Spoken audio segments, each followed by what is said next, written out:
नमस्कार दोस्तों, मैं हूं आपका दोस्त प्रदीप कुमार बांगड़े। आपका इस कार्यक्रम में स्वागत है, जिस कार्यक्रम का नाम है आपके अनुरोध पर। दोस्तों, आपके अनुरोध पर आज मैं आपको बताऊंगा भारतीय फिल्मों के मशहूर अभिनेता मनहर देसाई, इनके जीवन परिचय के बारे में बताऊंगा। दोस्तों, अगर आप मेरे चैनल को पहली बार देख रहे हैं तो आपसे अनुरोध है कि आप इसे लाइक करें। वीडियो के नीचे रेड कलर का बटन है, उसे दबा के सब्सक्राइब करें। बाजू में एक बेल है, उसे भी दबाएं ताकि मैं जो भी वीडियो डालूं वो सबसे पहले आप तक पहुंचे। तो चलिए दोस्तों, वीडियो की शुरुआत करते हैं।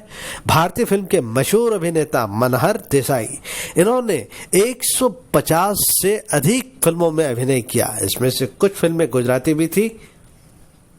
मनहर देसाई ने गुणसुंदरी 1948, मंगल फेरा 1949, मदहोश 1951, चंद्रमुखी 1960 और बंजारिन 1960 में अपने जबरदस्त अभिनय का प्रदर्शन किया और इसके लिए उन्हें सदैव याद किया जाएगा। मनहर देसाई का जन्म 3 अगस्त 1917 को बॉम्बे में अहमदाबाद के एक गुजराती ईसाई परिवार में मैल्कम अल्फ्रेडो देसाई के रूप में हुआ था। मनहर देसाई का परिवार देश भर में विभिन्न स्थानों पर चला गया, क्योंकि मनहर के पिताजी एक पुलिस इंस्पेक्टर होने के नाते उन्हें काम के दौरान अक्सर स्थानांतरित हो जाते थे। अच्छी शक्ल सूरत के धनी मनहर देसाई का अभिनय के प्रति जुनून कम उम्र में ही जग जाहिर हो गया था। 13 साल की उम्र में मनहर अभिनेता बनने के लिए घर से भाग गए। मनहर अपनी पढ़ाई को जारी रखने के लिए वापस अपने घर आ गए और मैट्रिक की परीक्षा उत्तीर्ण की। इसके बाद परिवार मुंबई चला गया। 15 साल की उम्र में मनहर फिल्मों में अपनी किस्मत आजमाने के लिए उत्सुक थे। एक मौका आया जब एक बढ़ई, जो कि मनहर देसाई के परिवार के लिए छोटे मोटे काम किया करता था, उस बढ़ई का आना जाना प्रसिद्ध प्रदर्शक और वितरक M.B. बिलमोरिया के यहाँ था, जो कि पैरामाउंट स्टूडियो के लिए काम करते थे।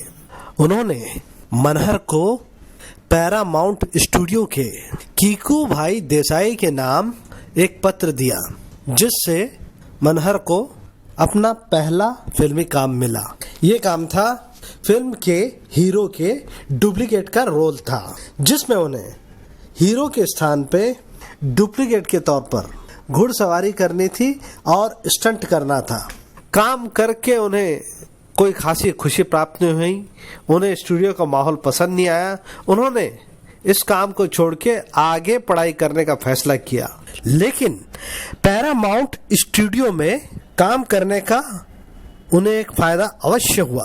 यहाँ उनकी दोस्ती N.C. पांडे नामक एक व्यक्ति से हुई, जिसने आगे चलकर उन्हें मशहूर फिल्मी हीरो बनाया। मनहर देसाई ने अपनी पढ़ाई पूरी करने के लिए विल्सन कॉलेज में दाखिला लिया और अंग्रेजी साहित्य में ग्रेजुएशन किया। इसके बाद उन्होंने पोस्ट ग्रेजुएशन के लिए पढ़ाई जारी रखी। इसी कॉलेज में उनकी मुलाकात एक लड़की से हुई, जिससे आगे चलकर उन्होंने विवाह किया। हालांकि वित्तीय कठिनाइयों के कारण मनहर आगे की पढ़ाई नहीं कर पाए और उन्हें अपनी पढ़ाई छोड़नी पड़ी और नौकरी करनी पड़ी। मनहर देसाई ने पूना में PWD में काम किया। उन्होंने सैन्य खातों में बिजली के सामान बेचने का कार्य किया।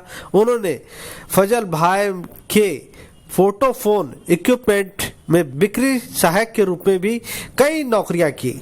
हालांकि फिल्म अभिनेता बनने का उनका सपना अभी तक जीवित था और वो अपनी किस्मत आजमाने के लिए कभी कभार फिल्म स्टूडियो जाते थे। मनहर को सफलता तब मिली जब अचानक उन्हें हीरो की भूमिका की पेशकश की गई और ये पेशकश की थी N.C. पांडे। जहाँ दोस्तों N.C. पांडे से उनकी मुलाकात पैरामाउंट स्टूडियो में हुई थी। तब NC पांडे ने उनसे कहा था कि अगर मैं निर्देशक बनूंगा तो मैं तुम्हें हीरो के रूप में अपनी फिल्म में लूंगा। वादे के मुताबिक उन्होंने अपनी निर्देशित फिल्म में उन्हें हीरो का मौका दिया। पांडे अपने वादे में खरे उतरे। इस तरह मनहर देसाई ने स्टंट फिल्मों में एक नायक के रूप में अपने फिल्मी करियर की शुरुआत की। फिल्म का नाम था तूफानी सवार, जो कि 1947 में आई। उनकी गुजराती फिल्म गुण सुंदरी 1948 में आई।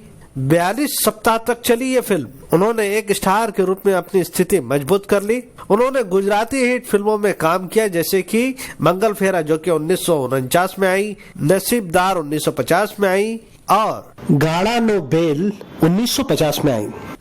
मनहर देसाई को हिंदी फिल्मों में ब्रेक तब मिला जब मशहूर फिल्मकार JBH वाडिया की नजर इन पर पड़ी।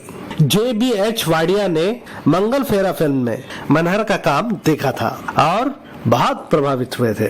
वाडिया साहब ने मनहर को मदहोश फिल्म के लिए साइन किया। मदहोश फिल्म में मनहर देसाई की हीरोइन थी सुपर स्टार मीना कुमारी जी। इसके बाद मनहर देसाई के पास हिंदी फिल्मों में काम की कोई कमी नहीं रही। सामाजिक फिल्मों में मनहर ने अपना विशेष स्थान बना लिया। कुछ फिल्में काफी चर्चित रही, जैसे 1952 में आई फिल्म हैदराबाद की नाज़नीन, 1953 में आई फिल्म नया रास्ता, 1953 में ही आनंद भवन भी रिलीज हुई। 1953 के साल में ही घर बार और हजार रातें फिल्में भी काफी चर्चित रही। 1953 में एक फिल्म आई थी नाग पंचमी। इस फिल्म से मनहर देसाई पौराणिक फिल्म निर्माताओं की पहली पसंद बन गए। हालांकि मनहर देसाई जी मुख्य धारा की सामाजिक फिल्मों में काम करना ज्यादा पसंद करते थे, लेकिन पौराणिक फिल्मों में मनहर देसाई जी को अक्सर कास्ट किया जाने लगा और पौराणिक फिल्मों में ये बहुत सफल भी रहे। इस प्रकार मनहर एक लोकप्रिय नायक बन गए, जिसकी प्रसिद्धि पूरे देश में फैल गई। उनपे कई लोकप्रिय गीत फिल्माए गए। उनमें से कुछ के नाम मैं आपको बता देता हूँ।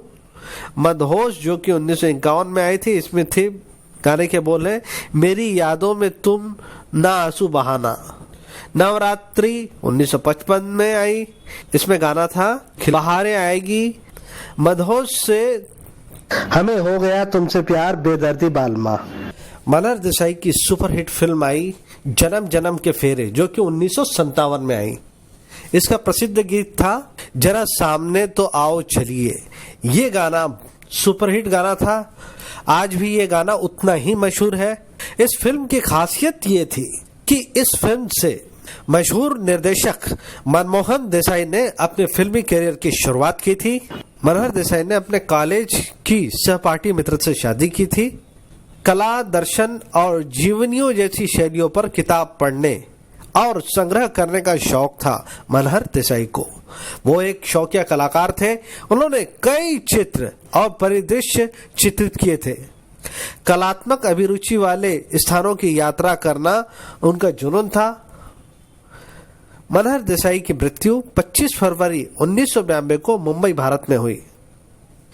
दोस्तों, मनहर देसाई के बारे में एक बार संक्षिप्त में जानकारी। इनका जन्म 3 अगस्त 1917 को मुंबई में हुआ था।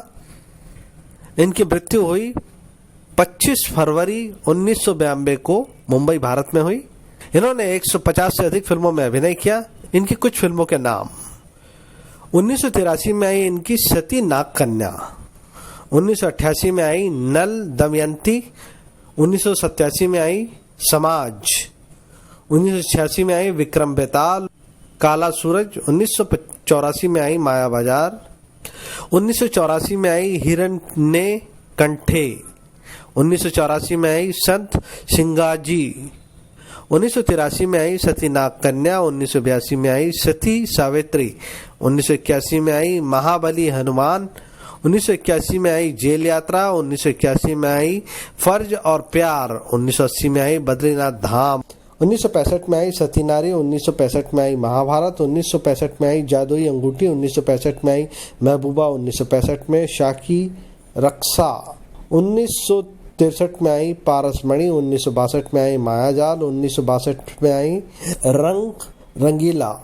1961 में आई जय भवानी, 1961 में आई जबक, 1960 में आई चंद्रमुखी, 1960 में आई माया मच्छिंदर, 1959 में आई मदारी, 1958 में आई नागपंचमी, 1958 में कल क्या होगा, 1957 में राम हनुमान युद्ध, 1957 में नागमणि, 1957 में जय अम्बे, 1956 में बादल और बिजली, 1956 में सती नागकन्या, 1956 में तलवार और डांडी, 1956 में सती अनुसया, 1956 में नकाबपोश, 1955 में वीर राजपुतानी, 1954 में हुकूमत, 1954 में सल्तनत, 1954 में शिवरात्रि, 1953 में नाग पंचमी, 1953 में नया रास्ता, 1951 में मदहोश, 1950 में मन मीत, 1948 में गुण सुंदरी। तो उम्मीद करता हूँ दोस्तों मैंने आपको जो जानकारी दी वो आपको जरूर अच्छी लगी होगी।